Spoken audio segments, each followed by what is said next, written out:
नमस्कार, आप देख रहे हैं एचटीवी न्यूज। मैं हूं रणधीर कुमार। उत्तर बिहार की प्रमुख खबरों की शुरुआत में डालते हैं आज की सुर्खियों पर एक नजर।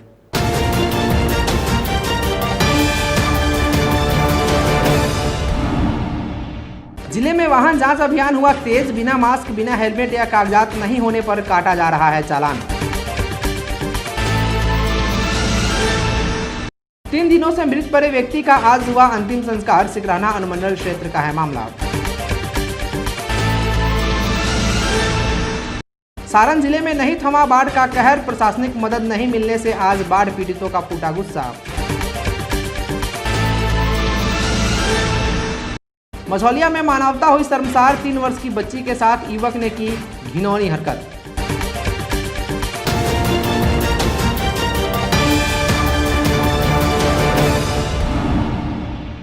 पूर्वी चंपारण जिला अंतर्गत अरेराज अनुमंडलीय अस्पताल परिसर में बने एएनएम कॉलेज में 60 बेड के dedicated corona health care centre का आज पूर्वी चंपारण जिलाधिकारी शीर्षत कपिल अशोक ने फीता काटकर उद्घाटन किया है।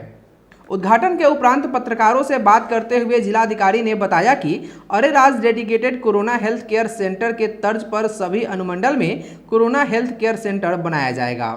जिले में बढ़ते कोरोना संक्रमण को लेकर जांच की संख्या बढ़ाई गई है।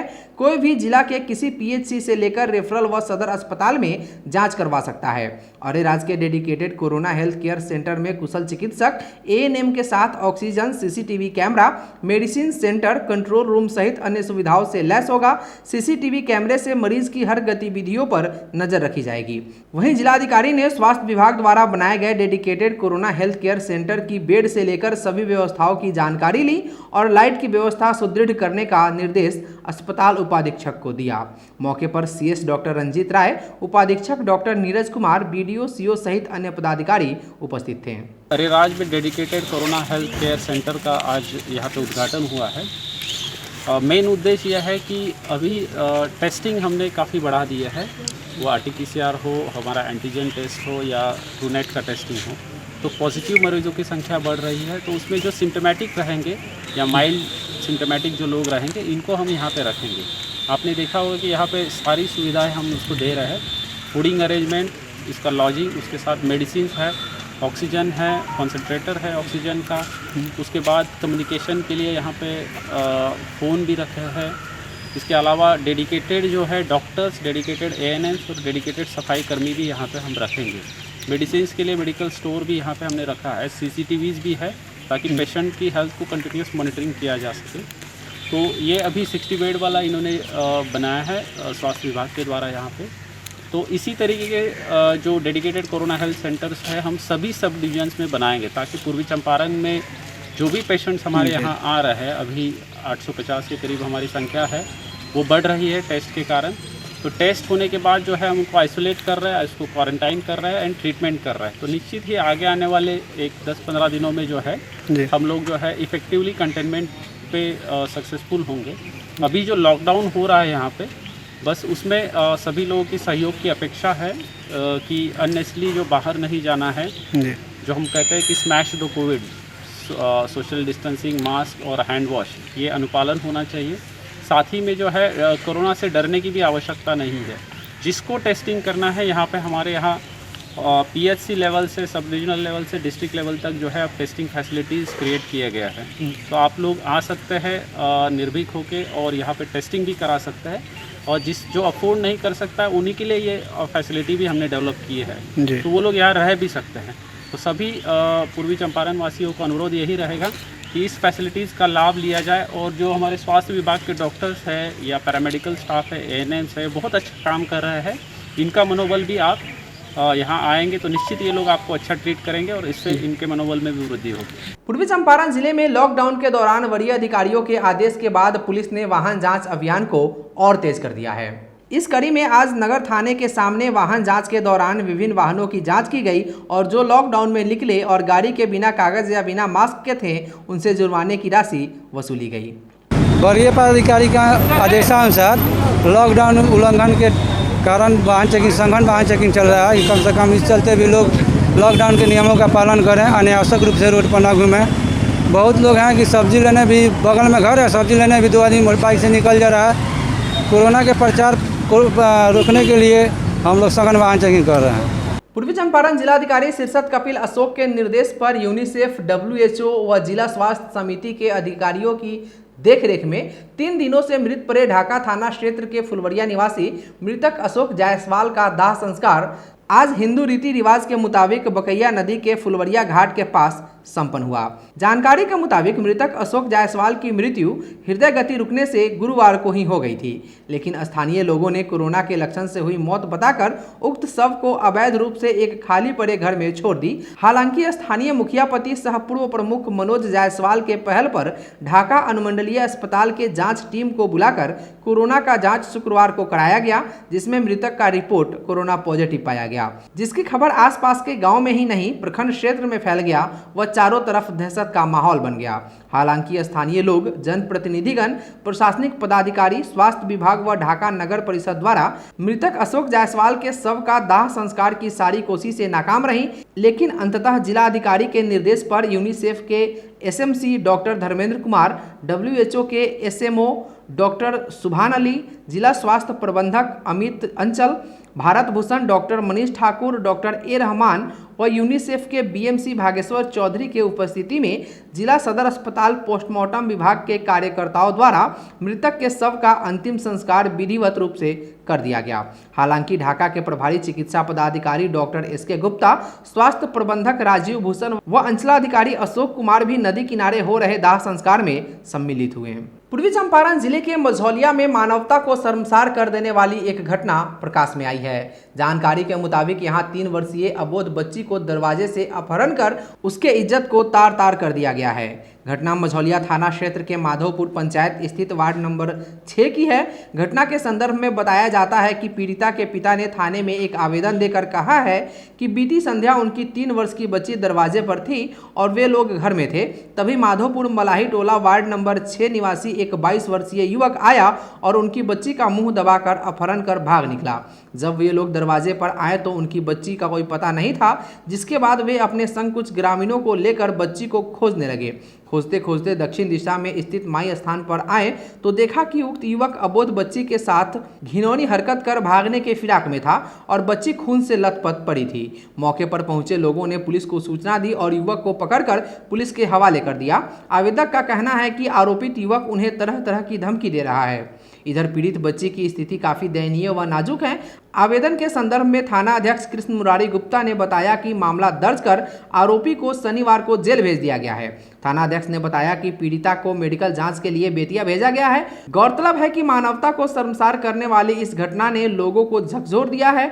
बुद्धिजीवियों का कहना है कि ऐसे राक्षस को कड़ी से कड़ी सजा मिलनी चाहिए। सारण जिले के बनियापुर प्रखंड स्थित शाहजीतपुर थाना क्षेत्र के सिसई गांव के बाढ़ पीड़ित महादलित बस्ती के लोगों में बाढ़ राहत को लेकर स्थानीय जनप्रतिनिधियों व प्रशासन के विरुद्ध तीखा आक्रोश देखा गया है। बाढ़ के पानी से घिरी बस्ती की महिलाएं राशन व पीने के पानी के अभाव में खुद को हर तरह से असहाय व लाचार बताया। महिलाओं का कहना था कि पिछले कई दिनों से हम लोग बाढ़ से घिरे हैं। बस्ती चारों तरफ से पानी से घिर चुका है। हर तरफ पानी ही पानी का मंजर है। राशन पानी व भोजन को लेकर अब लोगों के सामने गंभीर संकट की स्थिति उत्पन्न होती जा रही है। ऐसे में कोई नेता या स्थानीय जनप्रतिनिधि भी उनकी सुधि लेने को तैयार नहीं है। वहीं मवेशियों के लिए चारे की भी समस्या उन्हें और परेशान कर रही है, जिसकी सूचना मिलने के बाद पीड़ितों से मिलने पहुंचे प्रखंड के जदयू अध्यक्ष शिव नारायण पटेल और उनके सहयोगियों को देख बाढ़ पीड़ित बस्ती की महिलाओं का गुस्सा भड़क उठा। महिलाओं ने बताया कि उनके इस हाल की सुधि लेने भी अभी तक कोई नहीं आया, उन्हें कोई पूछने वाला भी नहीं है, जिसके बाद प्रखंड अध्यक्ष के द्वारा पीड़ितों को हर संभव राहत उपलब्ध कराए जाने का आश्वासन देकर इसकी सूचना अंचलाधिकारी को दी गई।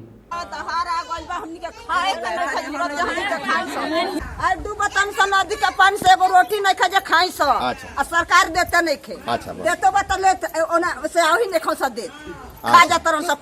पूर्वी चंपारण जिले के फेनहारा में आशा कार्यकर्ताओं ने लगातार तीसरे दिन शनिवार आशा फैसिलिटेटर को अस्थायी कर्मचारी का दर्जा 21,000 रुपए मानदेय सहित अपनी 11 सूत्री मांगों को लेकर प्राथमिक स्वास्थ्य केंद्र फेनहारा के मुख्य गेट पर केंद्र और राज्य सरकार के विरुद्ध नारे लगाए गए। सभी आशा कार्यकर्ताओं ने कहा कि जब तक सभी मांग सरकार नहीं मान लेती आगे भी हड़ताल जारी रहेगा। मौके पर कई आशा कार्यकर्ता मौजूद थी। पूर्वी चंपारण जिला अंतर्गत घोड़ासहन प्रखंड क्षेत्र के विशुनपुर पंचायत में शनिवार को एक मास्क एक जिंदगी लगाए मास्क बचाए जिंदगी कार्यक्रम के तहत समाज सेवी सहभावी विधानसभा प्रत्याशी डॉक्टर राजन जायसवाल के द्वारा गाँव में बिना मास्क के रह रहे लोगों के बीच मास्क का वितरण किया गया है। इस दौरान उन्होंने कोविड-19 कोरोना महामारी से बचने के लिए करीब 500 mask, hand sanitizer, vitamin C, vitamin B आदि इम्यूनिटी बढ़ाने वाले दवाओं का भी वितरण किया है। साथ ही कोविड-19 से बचाव के लिए बार बार साबुन से हाथ धोने एवं सैनिटाइजर का उपयोग करने को लेकर जागरूक भी किया गया। साथ ही घोड़ासहन थाने में पदस्थापित सभी पुलिसकर्मियों के लिए उन्होंने मास्क, सैनिटाइजर व इम्यूनिटी बढ़ाने वाली दवा थाना अध्यक्ष अखिलेश कुमार मिश्रा के हाथों में सौंपा। मौके पर समाज सेवी सह ढाका विधानसभा क्षेत्र के भावी प्रत्याशी डॉक्टर जायसवाल ने कहा कि घोड़ासहन बाजार में खरीदारी करने के लिए आसपास के गाँव के ग्रामीण आते हैं, मगर कुछ ग्रामीणों के द्वारा बाजार पहुंचने पर मास्क का उपयोग नहीं किया जाता। वैसे लोगों के बीच भी बीते शुक्रवार को कुरनिया माता मंदिर, कदमवा गोला चौक, स्थानीय बस स्टैंड, प्रखंड कार्यालय के आसपास मिले सैकड़ों लोगों के बीच मास्क व सैनिटाइजर आदि का वितरण किया गया था। इस दौरान लोगों को मास्क पहनने के लिए भी प्रेरित किया गया। पश्चिमी चंपारण जिला अंतर्गत मझौलिया प्रखंड क्षेत्र के परसा पंचायत में पूर्व मुखिया पुतुल ठाकुर ने वार्ड नंबर 1, 2, 3, 4 व 12 में बाढ़ पीड़ितों के बीच सूखा राशन का वितरण किया है। जिनके घरों में बाढ़ का पानी घुस गया है, उन लोगों से इन्होंने सरकारी सहायता मिलने के बारे में पूछताछ की, जिस पर बाढ़ पीड़ितों ने कोई सहायता राशि नहीं मिलने की बात बताई। साथ ही पूर्व परसा मुखिया ने बताया कि जरूरतमंदों के लिए हर संभव प्रयास जारी रहेगा। उन्होंने अंचलाधिकारी से बाढ़ पीड़ितों के बीच सरकारी सहायता दिलाने का अनुरोध किया। इस मौके पर बलराम किसान सेवा केंद्र बखड़िया के मैनेजर रूपेश कुमार उर्फ बिट्टू कुमार, सालू कुमार आदि उपस्थित रहे। कोरोना वायरस के बढ़ते प्रकोप को ध्यान में रखते हुए आज पूर्वी चंपारण जिले के केसरिया स्थित एक निजी नर्सिंग होम में केसरिया चिकित्सक संघ की एक अहम बैठक संपन्न हुई, जिसकी अध्यक्षता डॉक्टर राजन कुमार ने की। इस बैठक में कई महत्वपूर्ण बिंदुओं पर चर्चा हुई और निर्णय लिया गया। मीटिंग खत्म होने के बाद बैठक में मौजूद रहे केसरिया के डॉक्टर आर.के. दुबे ने बताया कि कोरोना जिस तरह से दिन पर दिन पैर पसारता जा रहा है, जिसके वजह से स्थिति बहुत भयावह हो गया है, इसलिए अब चिकित्सकों को भी सावधानी बरतना जरूरी है।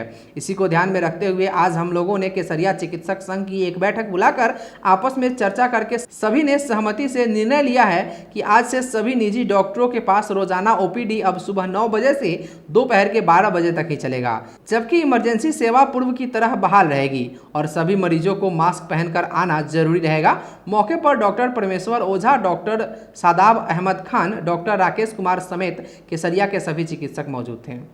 कोरोना महामारी के बढ़ते प्रकोप को देखते हुए यहाँ के स्थानीय चिकित्सक संघ ने यह फैसला लिया है कि ओपीडी सिर्फ सुबह 9 बजे से 12 बजे तक देखा जाएगा। इस बीच पीपीई किट पहन के चिकित्सक इलाज करेंगे और इमरजेंसी सेवा पहले के जैसी ही बहाल रहेगी।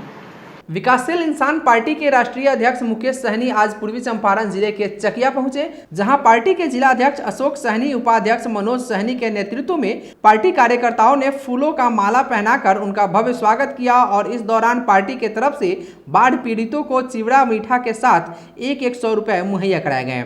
वीआईपी पार्टी के राष्ट्रीय अध्यक्ष मुकेश सहनी ने बाढ़ पीड़ितों के बीच सरकार के द्वारा सुविधा उपलब्ध नहीं कराए जाने के कारण सरकार पर निशाना साधा और कहा कि सरकार जनता के प्रति इस आपातकालीन समय में जो भी कार्य कर रही है वह सराहनीय नहीं है। उन्होंने कहा कि गरीबों, बाढ़ पीड़ितों के बीच यह समस्या जब तक रहेगी तब तक हम उनके साथ उनके मदद में खड़े रहेंगे। में मनोज जी के नेतृत्व में पार्टी के तरफ से जो बाढ़ पीड़ित जो हमारे भाई बहन हैं उन लोगों को पार्टी की तरफ से आर्थिक मदद और खाने पीने का सामान हम लोगों ने आज मुहैया कराया है। और इसी तरीके से पूरे प्रदेश में जहाँ जहाँ बाढ़ पीड़ित लोग हैं वहाँ पे हमारे पार्टी की तरफ से दिन रात एक करके लोगों को मदद की जा रही है। इसी तरीके से अपने पूर्व में भी हमने अपने लास्ट टाइम मिला तो हम लोग बेतिया में कार्यक्रम किए, तो इसी तरीके से जहाँ जहाँ संभव हो रहा है वहाँ पहुँच रहे हैं और पार्टी का लोग निरंतर अपने स्तर पे लोगों को मदद कर रहे हैं। ये तो फॉर्मेलिटी पूरा करना हुआ सरकार का कि कहीं पे एक दिन चला दिया, चूड़ा और चीनी खिला दिया और हो गया, तो कहीं ना कहीं सरकार इस मामले में फेलियर है। और मैं इसको लेके जिला प्रशासन से भी बात करूंगा कि कई ऐसे धांधली हमें देखने के लिए मिल रहा है, ये इसमें हमें सीधा दिख रहा है, करप्शन का पूरा खेल दिख रहा है। आजादी के वर्षों बाद भी सुगौली विधानसभा क्षेत्र विकास से कोसों दूर है। आजादी के बाद से आज तक सुगौली प्रखंड के पजियरवा पंचायत स्थित श्यामपुर बड़वा परसौना के ग्रामीण चचरी पुल से जाने को विवश हैं। सामाजिक कार्यकर्ता सुजीत रमन, पूर्व सरपंच जीवन गिरी, रविराज, राजबली, माधव यादव सहित कई लोगों ने बताया कि पजियरवा पंचायत के श्यामपुर, परसौना व बड़वा में आज़ादी के बाद भी आज तक रोड के लिए लोग तरस रहे हैं। नेता लोगों के वादे और आश्वासन सुन सुनकर लोग थक चुके हैं।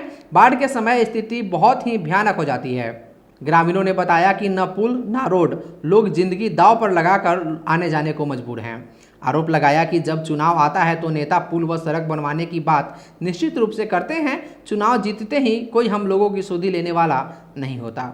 सभी दल के नेता केवल वादा करके चले जाते हैं, लेकिन कोई भी हम लोगों का काम नहीं आता और लोगों को बड़ी परेशानियों का सामना करना पड़ता है। स्थानीय लोगों के अनुसार रिंग बांध की मरम्मती ठीक से नहीं होने के चलते लोगों को बाढ़ का दंश भी झेलना पड़ता है। पजियरवा पंचायत वार्ड नंबर 12 श्यामपुर गांव है। आज़ादी के बाद आज भी यहाँ के लोग रोड के लिए तरसते हैं। यहाँ जो रोड है आप अभी भी देखेंगे, लोग चचरी तान के लगभग इतना भर पानी आता है।